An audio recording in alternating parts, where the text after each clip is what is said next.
listening to Anthony on the Virus, Sirius XM.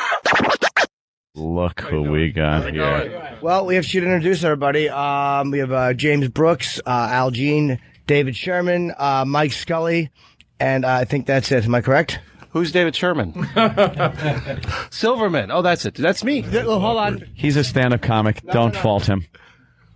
Oh, it was spelled Sherman. Oh, I'll change my name. Just change it. My name's David Sherman. Just change it. All right, so you're doing a movie, The Simpsons. I'll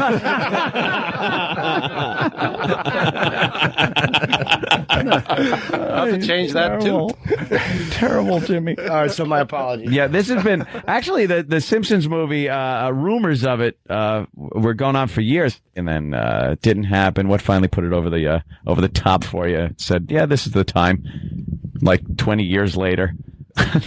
Well, we were always waiting until we had enough writers to do both the show and the movie simultaneously, and now we have. Was that it? Yeah, half of them are here in this room today, and that was it. And animators as well. We couldn't do the show and the movie at the same time. Yeah.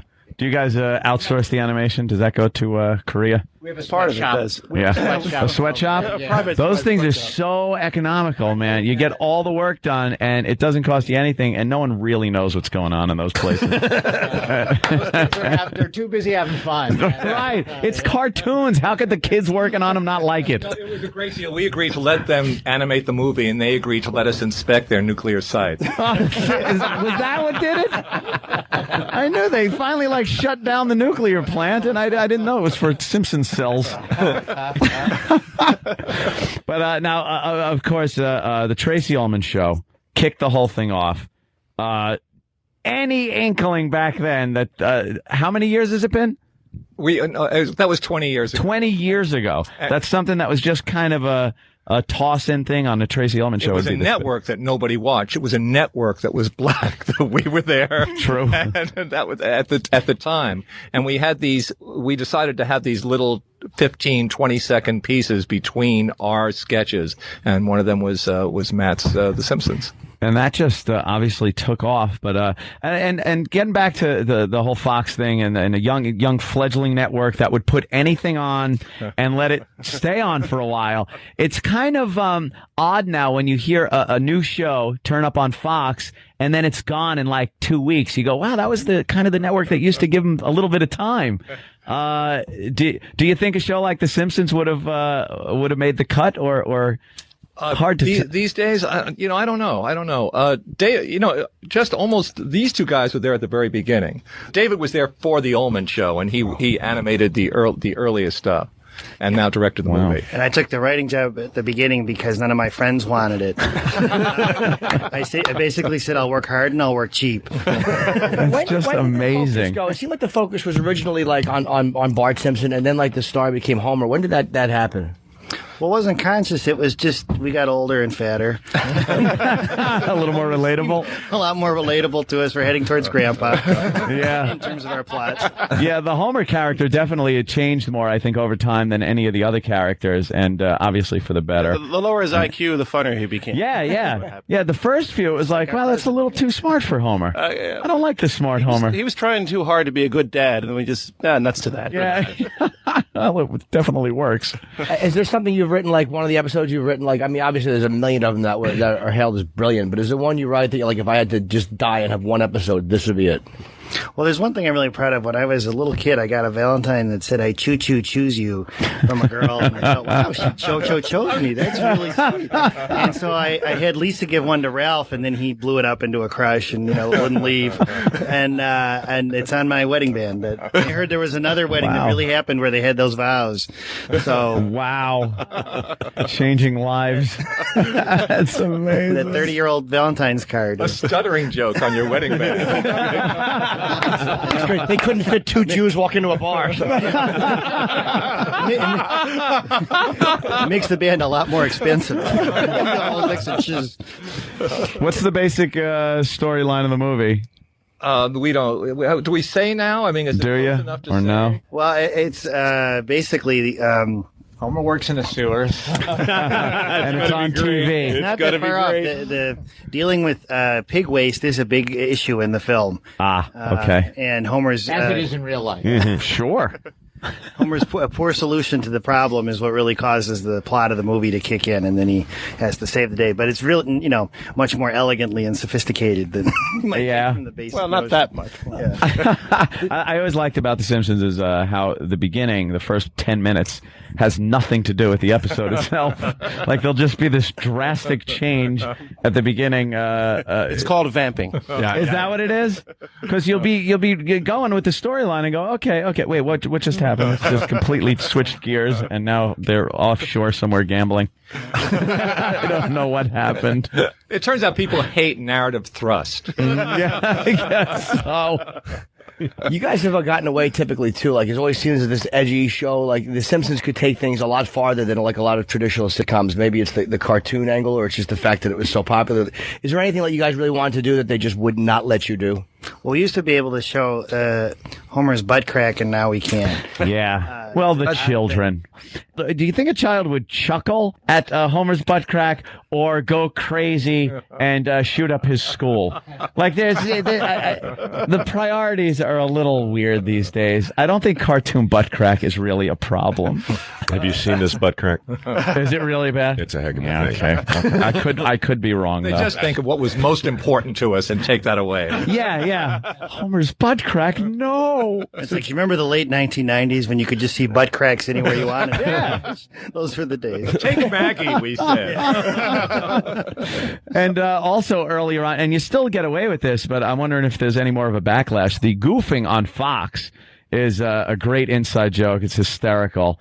And early on, it was really funny because, Fox was the joke kind of network. And now, do you catch any flack from the big wigs over there? We never did. No? We never have. Not since we discovered that Rupert was ticklish. No, there's even a big joke in the film, actually, where we make fun of the Fox network. Yeah.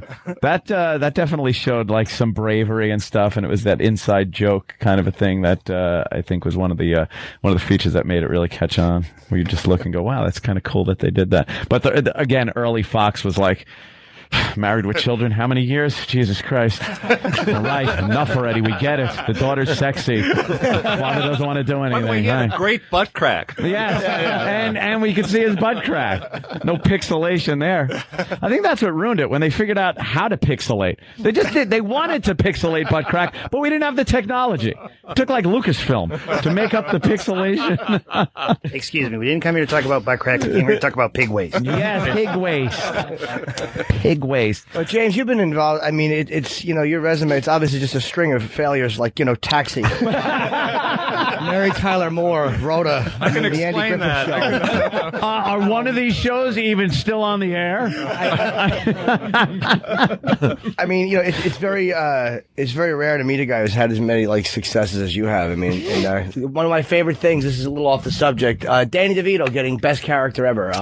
Oh man! In TV Guide, that had to make you feel good. Carol O'Connor was good, but I always thought that Louis De Palma was a better character. Yeah, it was great. Danny went nuts, and my best moment in the Simpsons film is in that same sense you're talking about. There's a shot of Homer trudging through the snow alone, and Dan Castellaneta mainly improvising what he says. And suddenly I saw him like that, like I used to see Danny, like that kind of comic character. Can I say that was the best example of getting back on track you're ever going to see? Yeah, right. He took the steering wheel and went right back. July 27th.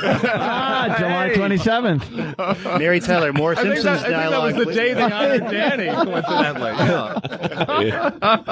Jeez, what a pro! What a pro! That's why he runs the ship, I would have liked to have gotten back to at least one Taxi thing. Taxi is it was the best experience, I think, in all our lives. Everybody was with that show, and we all knew it at the time. One of those miracles. Yeah. Like looking back, we knew we loved it, and we were lucky to have it. Why is season 4 not out yet? I'm in the DVD stores. Man. Is that coming out soon? I don't know. I don't know. I wanted to do the whole thing and have us all talk because we all loved it so much, and it hasn't happened yet. It's driving me nuts. I keep checking for Taxi season 4. I know it's a little off the subject of the new movie. It's coming out in August. Right after the Simpsons movie, July 23rd. It seemed back then you could have really genuinely obnoxious characters that didn't have this little, had to at the end kind of become good or anything like that. Like Louis was just a miserable little. Yeah. Every situation he was in was just horrible. What was that one episode that Jimmy brings up about the drugs, the pills? The greatest. Man. When he hooks up couldn't do that. He hooks up with Zena's hot friend, and she's on drugs, and she sobers up, and she's like, "Were you taller?" And he's like, "No." And she's like, "Were you better looking?" He's like, "No." And he's like, "Do you need pills? I'll get you pills." He's gonna get her doped up again to have sex with her. How great is that? Their kiss is the funniest, is the most I ever laughed at anything in my life. Because Danny unhinged his mouth like a snake.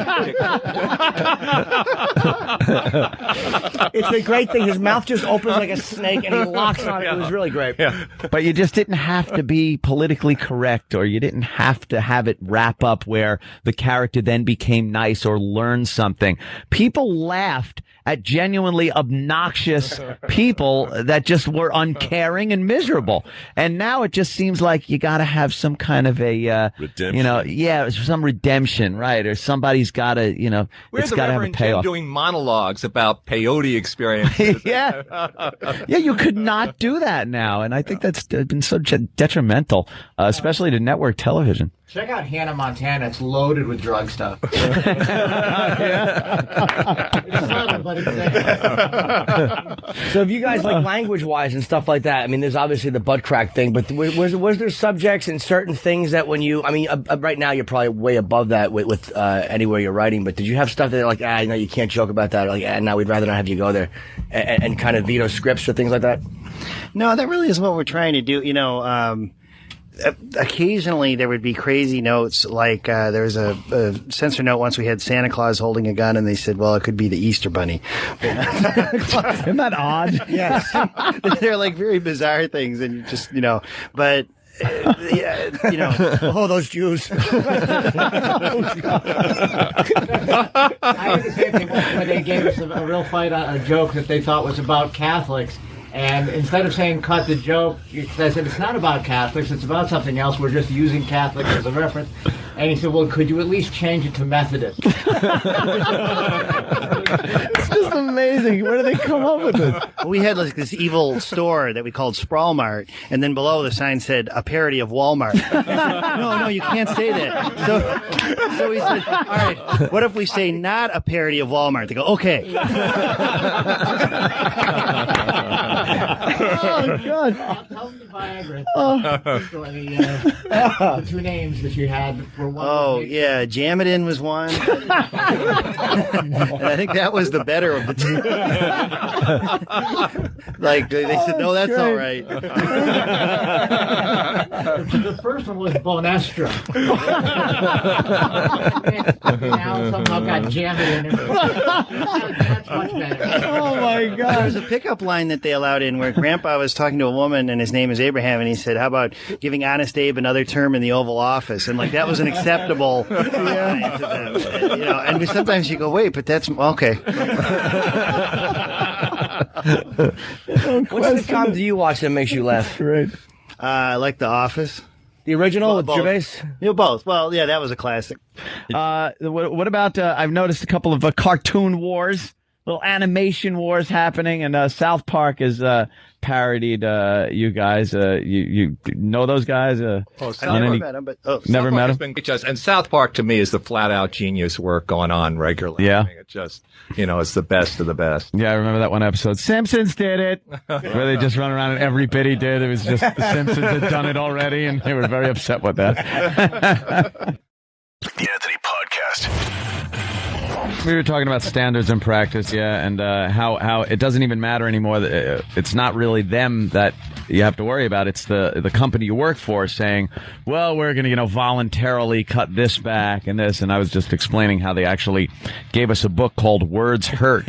You were going to read it aloud again. Yeah, again, you had to read. You had to read like this, a little skit type thing. And then there was multiple choice questions of what was wrong with what you just read. And it was like, a gay man is a hairdresser. And, that was bad because you're stereotyping the gay man as the hairdresser. Meanwhile, go get your hair cut. Go get your hair cut. I mean, it's probably going to be a gay gentleman if it's a guy. Al, what did you say? You said something that I was just saying it could be bad or it could be a new Adam Sandler movie. Thanks for picking that up from me. We had laughed at the trailer like we all have when we've seen it. Oh, just hysterical. I can't look at the posters around the city without just laughing and laughing. Adam Sandler. Look, there are two guys getting married. Stop. It's hysterical. A fat one, a skinny one. Get out of here. What animation, what cartoons you grow up enjoying, watch? Do you use any, do you give homages to any of those, Bullwinkle is really fun. Bullwinkle, really? The whole thing about that you loved it as a kid and then realized how smart it was as an adult is something we've always shot. Yeah. We did a whole homage to Bullwinkle in the opening couch gag. We did a Bullwinkle style couch gag, that really weird bit of animation where there's lightning flashing and rocking Bullwinkle pop out of the ground. Yeah. Oh, right. The whole thing like that. That's great. Yeah, the old fractured fairy tales and those things were definitely not made for children. No, I grew up on the Bullwinkle show, the old Warner Brothers cartoons that were on, and Yogi Bear and Huckleberry Hound were pretty much those are my mentors. Pretty much it. Yep. The old Warner Brothers Bugs Bunny. I saw an edit of the episode where Wabbit season, duck season, which is just famous, where they would not show them shooting each other. It's the whole gist of the whole thing. They would cut to this still of Bugs like in his hole, and you'd hear a bang, and then you'd see Daffy with the bill up on top of his head and kind of wrap it back around the front. And as a kid, seeing it as a kid, you'd be like, what the hell are they cutting this out? Too violent. Exactly. They want to make sure you don't, blow ducks with a shotgun. Right. Don't shoot that duck. Well, there's a book they gave us, Guns Hurt. Ridiculous. Guns have played a big part on The Simpsons. Apparently, you didn't pay much attention to that one. What do you see as the biggest, because sitcoms have changed so much. Besides the believable sets, and how they're dressed just like the way real people live, with arena-sized living rooms and multicolored, just the way we all see homes on a daily basis. What would you say is the biggest difference, whether it's in content or whatever? The weight of the male lead. God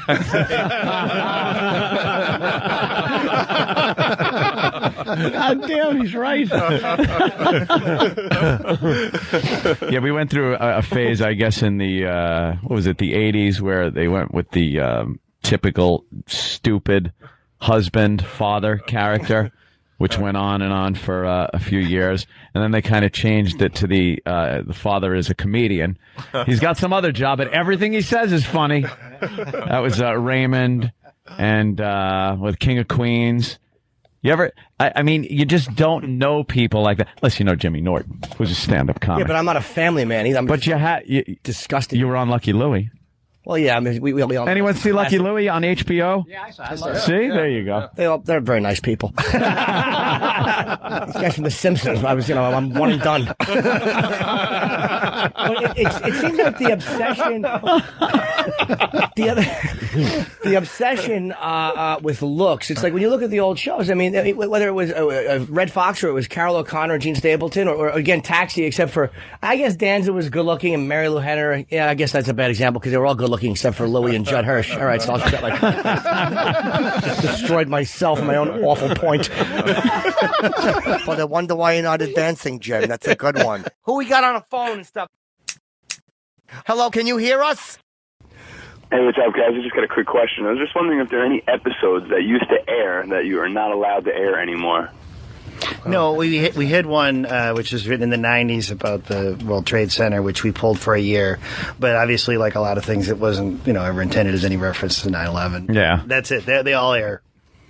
Right. Really? Cool. And who was your favorite cameo on The Simpsons? Mine was James Woods, I think, just for his performance. He was so hilarious, and he had such terrific ad-libs that were great to animate. And one of the animators, Bob Anderson, really studied a lot of his films to get these little weird mannerisms, the way he would speak like this. And so that was great fun. I say Michael Jackson, as I always remember that day the most. Oh, yeah. Wow, yeah, that must have been huge, especially back then. Michael Jackson. I think Mick Jagger and Keith Richards had it. That was a big thrill for me.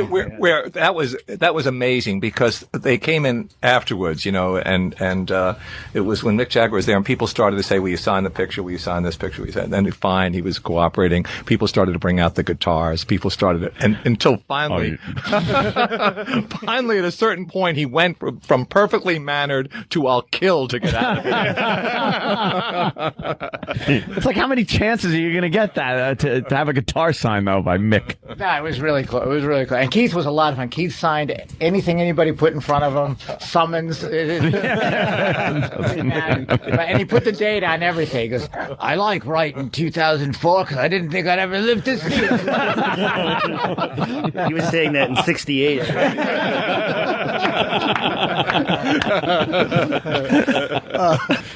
Any like deadline on the show? Did you obviously anytime you ask this, I'm sure you say no. Did you think it was going to last this long? But are you looking like we might want to wrap it up after a few years, or go out on top kind of a thing, or are you just going to keep riding it? Well, the movie is actually, something that's just reinvigorated all of us. And, to me, I'd love to keep doing this show, especially in the wake of how well this has all been received. Yeah.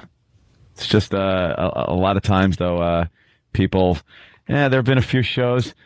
They should have maybe gone up. I'm not talking about you guys, obviously. Don't get mad at me, please, and leave. The Simpsons is different in that you're not dealing with actors who look.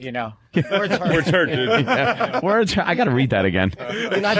You're not dealing with actors that have different looks or get married or get pregnant. You're dealing with animation. So it's like you guys will. It seems like you won't run out of steam because all you have to do is just have the minds behind it, and it will work. And that's. I don't think that's not what ruins sitcoms. It's I think the actors or the actresses. So you guys don't have to worry about that.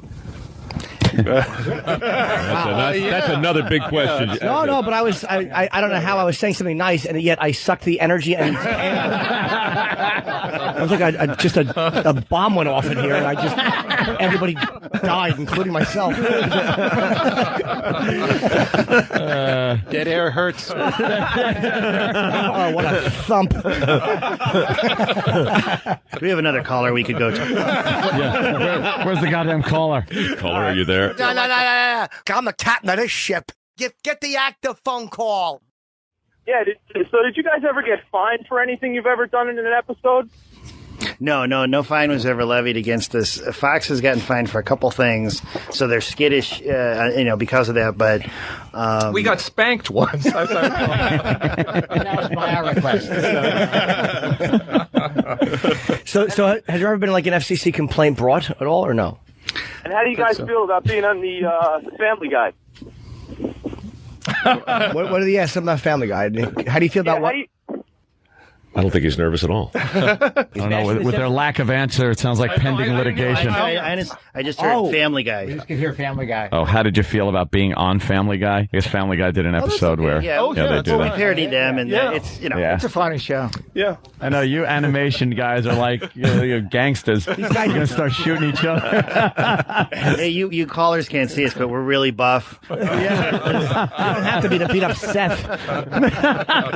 God almighty. A little guy. You can work out and be funny, man. We have no problem with a Family Guy. Don't worry. One of the I think the best visual jokes we've ever had in the life of the series is in the first 10 minutes. Jeez, if that ain't a go out and buy your ticket. And wait, and I think we can tell them great ending. Okay. Good. And do you know what a dope I am? When he said one of the greatest visual jokes, I almost said, well, what is it? Fool. Well, here, I'll show it to you. There is a great guest star in the film who we chose. We were trying to find the most likable person in America. And I think we came pretty close. Oh, please tell me it's someone from the Laugh Factory. More mysteries. It's Andy Dick. There's actually two big guest stars. There's a band and another guest star. So you have a couple of big guest stars. Oh, cool. And Albert Brooks is in it. That's not a secret. Well, Green is in it. They know that. Yeah. Okay. It was so great. We heard a rumor that they wanted to be on The Simpsons, and we were looking for it. We needed a rock and roll band, so we said, "Great." It took us a year and a half to get them to call us back. Wow, it taking that long. Yeah, they're busy and under the influence sometimes. Is there a lot of cursing in it? Not really. We wanted to do something that was a movie and looked like a movie, but not, really push the envelope as far as language is concerned. Yeah, Homer doesn't drop the C-bomb, does he? What's that? Awesome. And just some of the most horribly racist stuff. Oh, would that people just be shocked? We're not like the South Park movie. Their penis was bigger. It'd be great if you made The Simpsons like not a comedy. It was all just like stuff from Mississippi burning. And Oh, Marge. Move next door. Just go out with death threats. July 27th, the film comes out, and Mike Rowe, of course, on Dirty Jobs at 150th job. You're When very is that kind. showing? That's going to be Labor Day, ironically. And oddly enough, my book Happy Endings. While I'm whoring for everybody, I might as well do it for myself. Hey, I saw it yesterday. It looks great, man, and you have a fantastic publisher. Thank you. Yeah, she's very sexy. You looked at that cover, and what did you think? I thought, you know what? If that's the ending, I'm not looking at the beginning. Yeah. Oh, that cover is awful. Yeah. Sirius XM, the virus. You're listening to You're listening to Opie on the virus. Sirius XM. Could be bad, or it could be a new Adam Sandler movie. And Albert Brooks is in it. That's not a secret. Well, Green is in it. They know that. Yeah. Okay. A band? Yeah. What kind of band? You just said. Well, it's Green Day. Yeah. Oh, I didn't hear that. I didn't hear it. I'm sorry. You're listening to Anthony